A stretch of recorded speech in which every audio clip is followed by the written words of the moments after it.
বুঝে শোনো, তুমি যদি 2টা বছর বিয়েকে আটকে দাও, 1টা বছর বিয়েকে আটকে দাও শুধুমাত্র ধোঁকা খাওয়ার ভয়, শুধুমাত্র নষ্ট মেয়ে বিয়ে করবা কিনা সেই ভয়, বেটা তুমি যে 2টা বছর বিয়ে ছাড়া থাকলা, তোমার চোখের যে গুনাহ হল, তোমার যৌবনের যে গুনাহ হল, তুমি যে পর্নোগ্রাফি দেখলা, হিন্দি গান দেখলা, রাস্তায় গায়রে মাহরামকে চোখ তুলে দেখলা, এটার বিচার তোমার কে করবে বলো?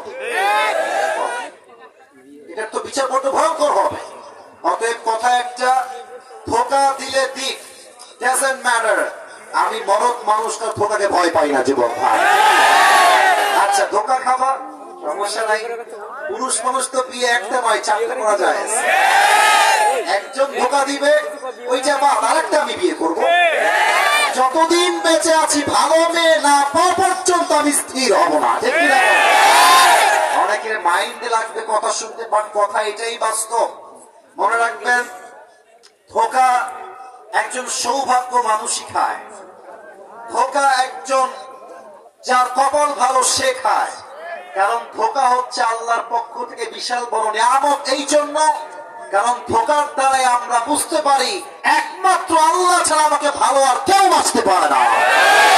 আমার রবি আমার প্রকৃত বন্ধু, আমার রবি হচ্ছে আমার আসল কাছের সত্তা। অতএব ধোঁকা খেয়ে যাব, মেয়ে খারাপ হবে, না না না এখন বিয়ে করবো না, আরো সময়, আরো 2 বছর, আরো 1 মাস। বেটা যত সিঙ্গেল থাকবা হায়াত নষ্ট হবে, তোমার এনজয়মেন্ট নষ্ট হয়ে যাবে যুবক ভাই। আল্লাহ প্রত্যেকটা যুবকের সময় মতো চরিত্রবান মেয়ে দেখে বিয়ে করার তৌফিক দান করে পড়ে সবাই আমিন। 3টা তাকবীর দিবেন, দেন তাফসীর শুরু হবে। প্রথম তাকবীর দিবেন আমার প্রিয় বিবাহিত ভাইরা, যাদের বউ আছে, আপনাদেরকে জিততে হবে না, মান সম্মান কিন্তু আমার নষ্ট হয়ে যাবে। বিবাহিত ভাইরা সবাই একটা কাশি দেন, এরপর তোমরা সিঙ্গেল না তাকবীর দিবা, আগে দেখি কার গায়ে কত জোর আছে। বিবাহিত ভাইরা প্লিজ গায়ে একটু জোর নিয়ে তাকবীর দিবেন। মুরব্বীরা রেডি হও, নারায়ে তাকবীর। বিবাহিত ভাইদের তাকবীর শেষ। এবার সিঙ্গেলদের পালা, সিঙ্গেল একটা কাশি দাও। দেখা যাক, আমি কোন নাম্বার দিব না, নাম্বার আপনারাই দিবেন। আমার স্যার এখানে, স্যাররা আছেন, আপনার নাম্বার দিবেন। দেখা যাক কে জিতে। সিঙ্গেল ভাইরা তাকবীর দাও, বিবাহিত ভাইরা কিপ পয়েন্ট, কিপ সাইলেন্ট, চুপ থাকবেন। সিঙ্গেল ভাইরা তাকবীর দিবেন, নারায়ে তাকবীর।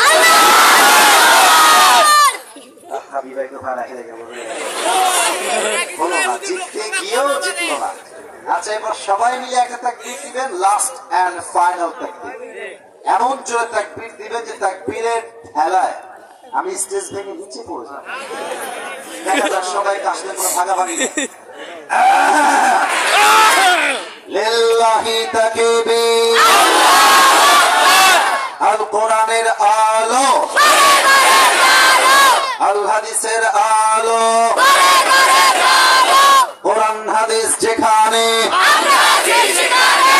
আলেম ওলামা যেখানে, গাইবান্ধাবাসী যেখানে, আল্লাহ কবুল করুক। পড়েন সবাই আমিন। একটু পরেই আসর